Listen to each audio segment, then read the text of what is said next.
দেশের প্রধানমন্ত্রী নরেন্দ্র মোদীর আন্তরিক প্রচেষ্টাতেই জাতিসংঘ আন্তর্জাতিক যোগ দিবসের স্বীকৃতি দিয়েছে। যোগ একটি সুস্থ রাজ্যের জীবনরেখা। 2047 সালের মধ্যে ত্রিপুরা উত্তর পূর্ব ভারতের মধ্যে একটি আদর্শ রাজ্যে পরিণত হতে গেলে যোগাভ্যাস নিয়মিত করা প্রয়োজন। সিপাহীজলা জেলা ভিত্তিক 12তম আন্তর্জাতিক যোগা দিবসের উদ্বোধন করে কথা বলেন রাজ্যপাল ইন্দ্রসেনা রেড্ডি নাল্লু।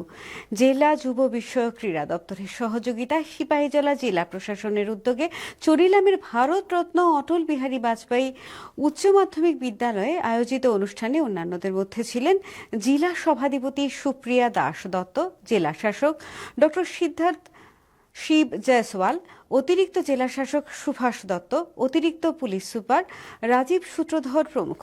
ত্রিপুরায় যোগের আরও প্রসারে রাজ্যপাল বেশ কয়েকটি প্রস্তাবও রাখেন তার ভাষণে।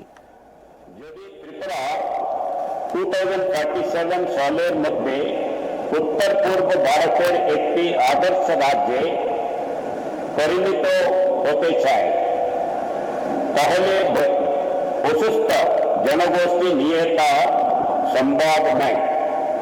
সুস্থ নাগরিক মানেই কম চিকিৎসা ব্যয়, বাঁশ ও হস্তশিল্প শিল্পে অধিক উৎপাদনশীলতা এবং আরও আনন্দময় শ্রেণী কক্ষে।